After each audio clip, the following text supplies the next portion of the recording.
4:31 on the Voice of Nassau Community College, 90.3 WHPC.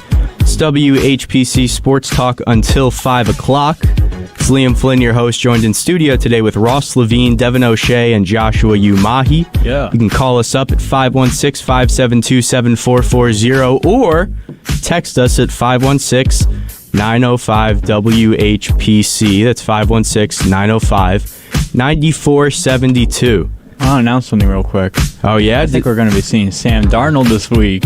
Really? Brock Purdy was just put on the concussion protocol list by Kyle Shanahan. Wow. And the last person to be put on the concussion list and play the same week was Kenny Pickett.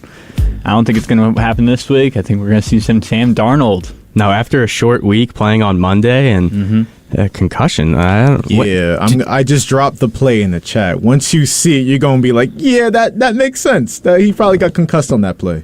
And it was on a pause sneak? all this tush push. Was that okay? Yeah. So that was the one where he got he got kind of folded on that play, if I remember correctly. Here, I'm gonna look at this right now. Helmet came flying off and everything. 58's helmet just went right into Purdy's helmet. Now, what do you think? Are they gonna outlaw the tush push because of this? Because Mr. Irrelevant? They would. Oh yeah, you can't touch the precious Brock Purdy. You can't do that. No, you can't. Why would you touch Brock Purdy? That means the Cinderella story is over. Exactly. He's not the next Tom Brady no more. We can't have that. Got to keep that boy healthy. All right, no Super Bowls in San Francisco anytime soon, it sounds like. But let's get to some NBA. They tipped off the regular season last night. Yeah. The Denver Nuggets played the Lakers, and the Phoenix Suns played the Golden State Warriors. That Phoenix game was very interesting. They were back and forth a little bit. Final score of that game, 108-104 in favor of the Suns. Devin, what did you see out of the Suns? What did you see out of actually both teams? But I feel like the Suns are a bigger story coming into this year than the Warriors. Absolutely. The Warriors, they got big news that they happened, but going into the season with adding Chris Paul to the team, but that's not as big of a story as the Suns trading basically everybody on their team. They have Devin Booker, I'm pretty sure, is the only guy on this team that was on their NBA Finals roster just a few seasons ago. I think he's the only guy left. But it was honestly Devin Booker masterclass game. It was 13 from 21, 32 points, 6 of 8, 6 and 8 in rebounds and assists. Perfect game you want to see from Devin Booker, and that's what I thought they were going to do when they traded for Bradley Beal. I thought they were going to put Booker at the 1 and Beal at the 2. Because I do see Booker as more of a facilitator type player than I do see Beal like that player. But it was even though the Suns did win, the Durant 31%, not very good at all. It was very iffy, and it wasn't even like Draymond Green was playing going up against them. But Andrew Wiggins, he is a very big threat when it comes to the defensive end of the court. But it's just the Suns team, They could have won by a lot more than just 4. They really could have. Okogie did great, but Durant 31%, 7 for 22. Eric Gordon 4 for 16. I said that was going to be a great signing at the beginning of the season from the minimum signing for Eric Gordon, but not very good shooting. I don't think that's going to be like how it is going to be the whole year. It's big shots late too. Mm-hmm. Yeah, gotta count that. But with Grayson Allen, I think he went 0 for 6. There's some missed shots from Grayson Allen, Kevin Durant, and Eric Gordon. They could have won by at least 20, at least. Well, they had a double-digit lead at one point that they blew, and then the Warriors had a lead for a bit. 40-point effort by the Warriors in the third quarter. Wow. Unbelievable. This is, and I know we got the Nuggets game to break down too because they are the defending champions, but this game, I said it yesterday, was so much more interesting to me, and it definitely played out that way because Point Booker, and I've been trying to say this about Devin Booker, and maybe it's because I was a huge Kobe Bryant fan and their games are kind of reminiscent. Devin Booker, and people's count out, he doesn't have the greatest counting stats, doesn't have the greatest shooting percentages, but if you just watch his game, to me, he's a hell of a player. At worst, 7 player in the world. And he's the best player on that team. By the way, Devin brought up Kevin Durant's stats. I want to launch an investigation from the time with Kevin Durant in his career when weed was not allowed. You couldn't smoke weed in the NBA. And then after, I don't know. He looked out of it last night, but you obviously expect him to pick it back up. it was a great win for Phoenix. I think they have a lot of new parts. Eric Gordon, like you noted, tough shooting night, but hit some huge shots late. Joshua Umahi is just a perfect fit on that team because you have the flash and dash with Beal, KD, Booker. Kogi does not need the ball in his hands. Everybody else, they do need the ball in their hands for them to do something. But Kogi, he's just that 3-and-D guy that's just doing very well for them. You need players like that on a championship team. Nurkic, too. Nurkic's job is not to be 20 and 10 every night. 14-14-3, you'd love to see that from him. Get the rebounds, set the screens, do all of that. As far as the Warriors go, Chris Paul was getting a lot of them Celtics Shaq jokes, Raptors Olajuwon, stuff like that. But he did have a good second half. Listen, I mean, it's game one of the season. You can't put too much into it. Yeah, no, exactly. And he did, contribute down the stretch. He did have a positive plus minus compared to everyone else. Yeah, no, and he did go with the bench mob. Obviously, the Warriors have a lot of young players they're going to look to have contribute. Steph and Clay, I mean, tough shooting night for them. You don't expect that, obviously, to continue. But I can't... It's tough to judge a team like Golden State this early in the season just because they don't have the most athletic team in the world. So they, especially on defense, they rely a lot more on defensive positioning. And you can tell that chemistry just isn't all the way there with Chris Paul and everything else. So...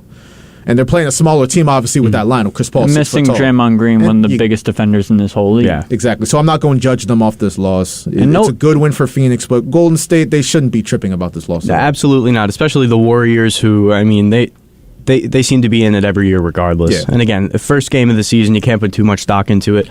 And if Chris Paul isn't exactly meshing with everybody right away, well, that's pretty normal. You can't ask a team to bring on a new player, especially like Chris Paul, who, everywhere he's been, the offense has kind of run through him up until this point. So I think things will fall into place in Golden State. But I think another fact of the reason that they lost yesterday night, the shooting. The shooting efficiency by the Warriors was absolutely god awful yesterday. They totaled a field goal percentage of 35.6% from the field. They shot 23% from three. Yeah. That's not what you want to see whatsoever. You're not going to win games when you shoot 35% from the field and 23 from three. You have Klay Thompson 6 for 18, Andrew Wiggins 4 of 12, Curry shot 40%, Chris Paul 26%. The bench actually did pretty well. Like Kuminga, Moses Moody, Gary Payton didn't do well, but you do not want to see that shooting percentages when you want to actually win games. I mean, the Suns, you gotta give them the credit. You gotta give them the credit, and especially from a team that you didn't expect very much defense from. Yeah, no, not at all. Let's get to this Denver Lakers game, though, shall we? Because the defending champs, Anthony Davis. Oh, Jesus! You're gonna talk about Anthony Davis. He might need to pick up an application for McDonald's or something like that. Because oh boy, I mean, is this? I don't know. First of all. Was this 0 points in the second half that I read correctly? I think it was 0 points in the second half that I read. Wow. Here's the thing. I said yesterday, I don't run the Lakers. I just host a radio show at Nassau Community College. I'm not a billionaire owner of the Los Angeles Lakers. But I have to question the line of thinking in giving Anthony Davis that contract when, he can't stay on the court and LeBron James, no matter how many times LeBron James says it's AD's team, it's not AD's team. It's still LeBron James in year 21. Yeah. It's still his team. Whenever he sits down, they have nothing. They can't do anything, especially against the defending champions who swept you last year. You expect a little more out of Anthony Davis after you just got paid. 17 points in the first half? Cool. I'm sure a lot of people had him, 20 points on the parlay. A little safe bet. I don't know if he bet the under on himself. I don't want to levy those accusations against him. But no, of course not. Terrible. And you're against Jokic, and this is the same guy that was saying, me and Braun was having them conversations about how much smack the Nuggets is talking in the offseason. The Malone with the who's your daddy stuff, and the crowd was actually chanting that at the end of the game. You say all of that, and then you come out there and score 0 points in the second half in game one. It's not like you're running on fumes and you tired midseason. It's game one. No, it's the jump start, the baseline. He went 6 for 17 from the field, and you can't just put it on him. I mean, Austin Reeves, 4 for 11. I mean, this guy's supposed to be the next big thing, right? Austin Reeves, 4 for 11, 14 points, 8 boards. I guess that's fine. But and LeBron, in 29 minutes, had 21 points, 8 rebounds, and 5 assists. He was 10 for 16. I got Austin Reeves, but not even talk about D'Angelo Russell. No, I was going to get there. This dude is I was going to get there. 36 minutes. He led the team in minutes played. 11 points, 4 rebounds, 7 assists, 4 for 12 from the field, including 2 for 5 from three-point. All right, that's not too bad, but geez, I mean, I just don't know if this Lakers team, everybody hypes them up to be, they're the Lakers, it's LeBron, it's Anthony Davis, but, I mean, other than the bubble, what the hell have we seen from this team?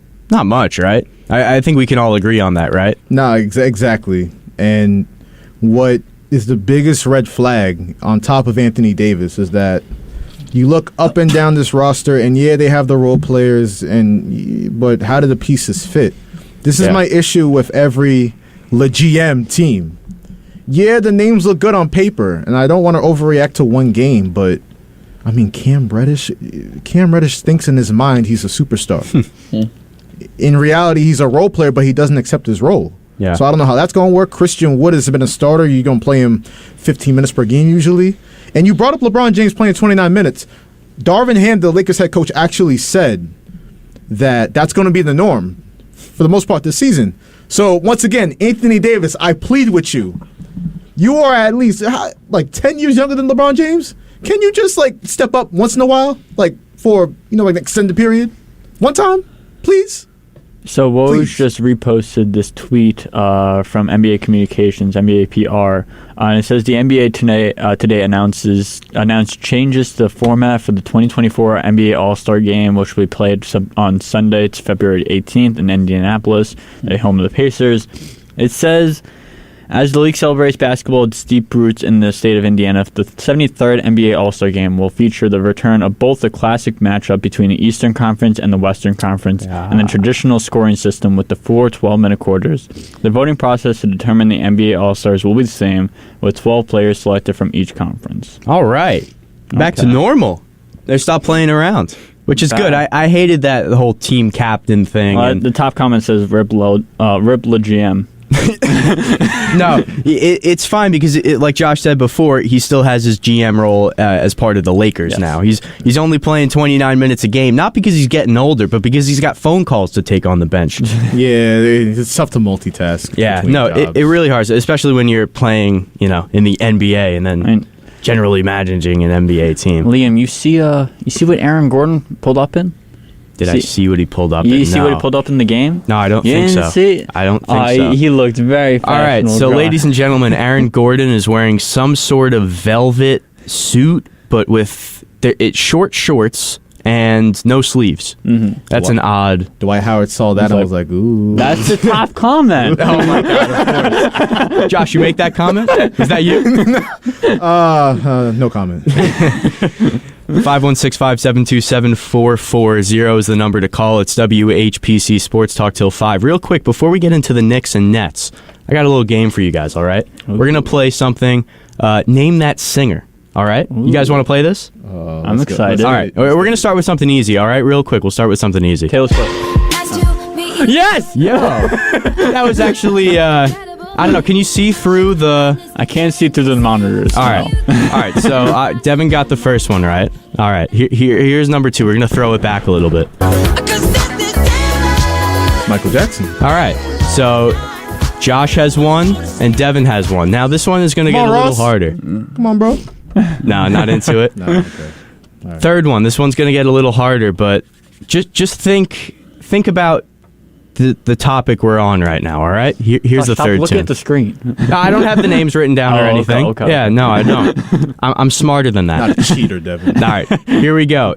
Name that singer, number 3. Make the magic last more than just I don't know this. Josh, you have an idea? I have an idea. All right. I have an idea. know we Keep playing it, though. Yeah. do it just once. Now, I only know because I know the show format and I know who was on the Jimmy Fallon show this week. Using Julius Randle got a pretty good singing voice. Yeah, that was Julius Randle. That was Julius Randle. Wow. And Black Thought of the Roots, along with Jimmy Fallon singing in a little trio. He can perform on the Fallon show, but he can't perform in the postseason. How about that? Low. Hey, it's a new season. New season starting tonight for the Knicks. They're playing Devon's Celtics. Oh, yeah. 7 p.m. tipping off on ESPN. In the Garden. Devin, how do you feel? The real Garden. The Madison Square Garden. The Repulse play in the Garden, actually. The real Garden. The real Garden. Real Garden or fake Garden tonight? His garden. Okay, Mine's the real garden. Okay, all right, let's be real. It's Madison Square You're Garden. get on New York radio and say that, yo. I'm disgusted. It's the most famous arena in the world. The Mecca. Anyway, all right, Devin, talk basketball, not about the arenas. So how do you feel about the Celtics' chances going into tonight? I'm excited for the Celtics' chances tonight. It's obviously going to be a great game. Every single Celtic Knick game has to be on live television. You got to have it on the screens because it's always great television. It's always great sports when you got the Celtics and Knicks facing off against each other. I'm excited for this team. I don't know what the lineup's going to look like. I don't know if it's going to be I don't know if it's going to be Holiday, White, Brown, Tatum, Porzingis. I don't know if it's going to be Holiday, Brown, Tatum, Porzingis, Holford. I mean, I'd like the second lineup to have Porzingis match up against Randle, but I'm excited to see what the Celtics team can do, what we can do with Drew Holiday and Porzingis, how much Porzingis and Holiday being on the Celtics will be able to affect Brown and Tatum and not have to have them force it all the time and every single time we go down the court. So I'm excited for this team, and I'm excited for the game tonight. I'll do the magic words. The Celtics will win. I'm going to do the reverse jinx. Celtics are going to win by 30 tonight. I think they're going to be that great. Appreciate you, Ross. Josh, happy about that. Josh, I think they're going to dominate tonight, the Celtics. Yeah? I really do. I think they're going to win, but score 200 points. I really do. I think they're going to do the ultimate jinx. Something we've never seen in the NBA. 200 points. Yeah. It's happening tonight, ladies and gentlemen, they're according gonna to make Ross every Levine. shot. Josh, how do you feel about the Knicks' chances? You're wearing the Knicks jersey. Yeah, I'm glad you asked me about the Knicks because with all due respect, this is my hate of the Celtics. Devin just talks about the Celtics. I hear like that Charlie Brown parents like, wow, I'm tuning it out. But as far as the team we need to be focusing on tonight, right? The New York Knicks. Now, I am high on this team, but you would expect others not to be because they don't have a superstar. This is a superstar league, but it all depends on, like, to be real, the next season all depends on really one thing. It's not Brunson shooting for All-NBA. It's not Julius Randle having a third All-NBA season. You know Randle will perform in the regular season. Yeah. He will every single season. Well, yeah. Every other year he performed in the regular season. Last year he performed in the regular season. Yeah, he dropped 25 so that means and this 10. year he may not. Well, that's not good. Julius Randle, I listen, like I was saying, that it don't even depend on that. It's RJ Barrett taking a leap. Nope. Emmanuel Quickley. Nope. Grimes. Nope. It's all about if the players are still tapped into Tom Thibodeau's message. Okay. Because if they're not, we saw how it went down at the end of his tenure in Chicago. We saw how it went down towards the end of his tenure in, obviously, Minnesota. Yeah. So are the guys still tapped in with Tibbs? Because Tibbs, and I was listening to Mike Breen on the Michael K show coming in here. He said, like, yo, Eric Spoelstra still has the command of that locker room. Obviously, Greg Popovich obviously has a younger team, but you would expect the players to respect the 5-time NBA champion. Tom Thibodeau has a certain way to go about things. He's not the perfect coach. As Ross knows, I don't see him as the perfect coach at all, but he gets the most out of his guys. He squeezes all the juice out that orange. So I believe in him to do that if the guys and the leadership like Brunson, Randle, those guys still have control of the locker room and still are tapped into what Tibbs is saying. So because we see it in the NFL all the time.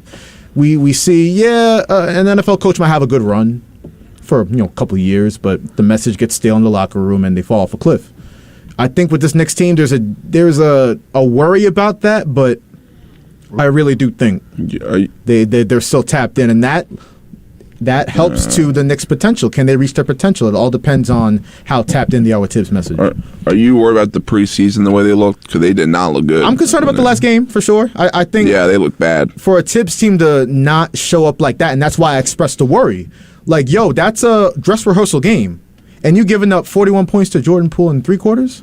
That's your dress rehearsal? That's what you putting out there? I don't like that. No, not at all. We got a caller on WHPC Sports Talk. If you want to identify yourself, let us know where you're calling from. What's on your mind? What's up, Liam? It's Justin. How you doing, buddy? What's up, Justin? How are you? I'm good. I'm doing good as well. You know, I know you guys are on the NBA subject, and you're talking about the Knicks, but maybe you guys can explain to me, because I've heard you guys, and I've heard other people talk about, the great coaches in NBA history, and Steve Kerr's name never gets brought up, and maybe the excuse is he has superstars around him.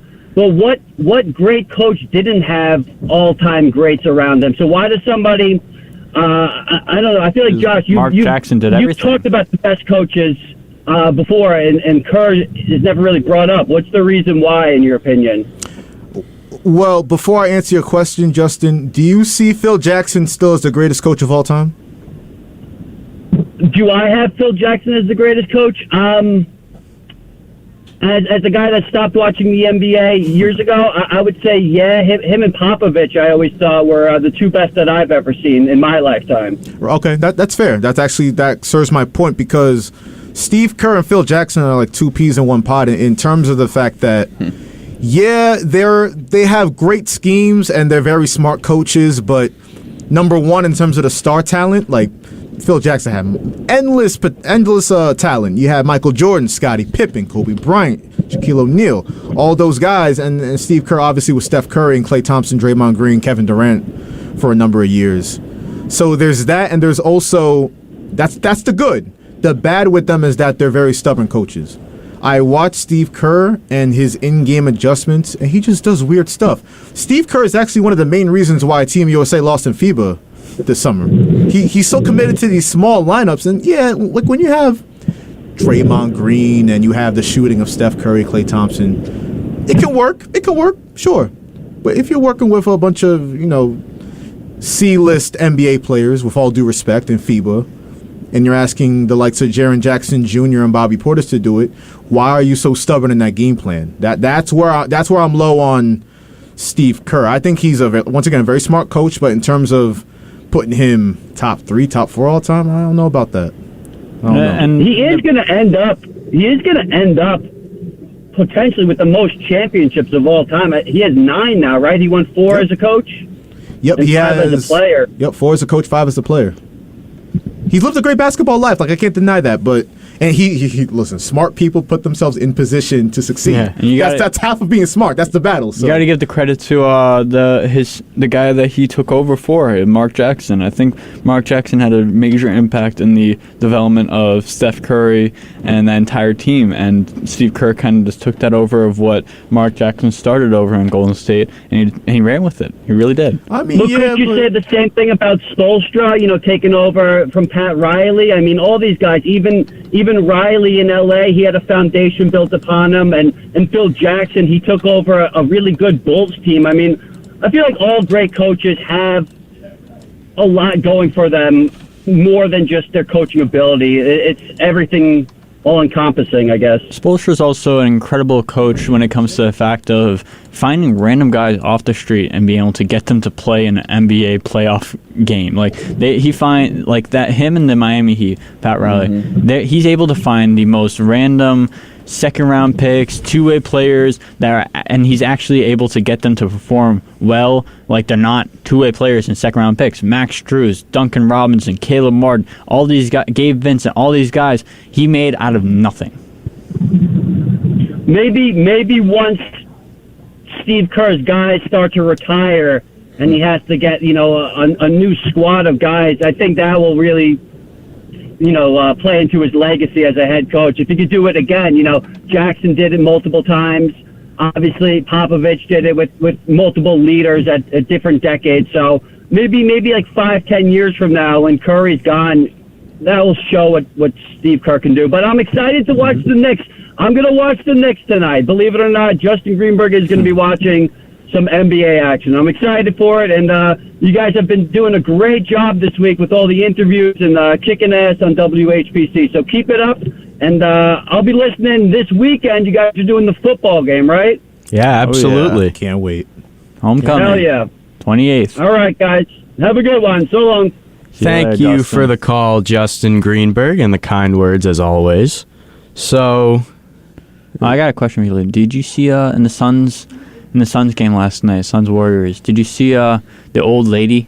I turned the game on right at. So I saw you guys texting about it in the group chat, and they're just like, they stopped the game because of somebody's grandma. So I'm like, all right, let me turn on the TV. By the time I turned the TV on, they were already playing again. Yeah. So I missed out on it. So Yeah.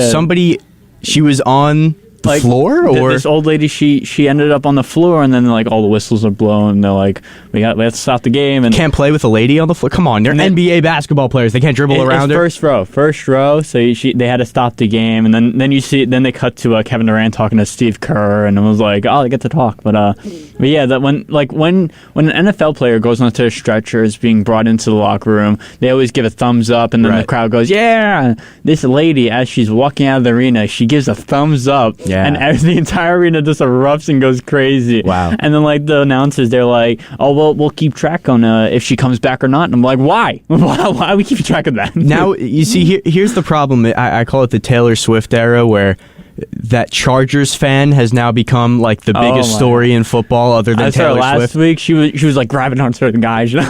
They're focusing more on the people that are watching the game than the people that are playing the game. I don't know. We're in a weird time. But that's going to bring us to the end of today's edition. Liam. Yeah, real quick, Josh. PSA with this Dwight Howard stuff. Oh, no. I want to quote the rapper Mace on It Is What It Is. Fellas, it's not consensual if they're surprised. We're going to leave it at that. It's not. Just, move forward with that. We're going to leave it at that. For Joshua Umahi, Devin O'Shea, Ross Levine, I'm Liam Flynn. Thank you so much for joining us on WHPC Sports Talk every weekday afternoon at 4, Monday mornings at 9, and Tuesday nights at 11 on the Voice of Nassau Community College, 90.3 WHPC. Stay tuned for American Hit Radio. Have a good night.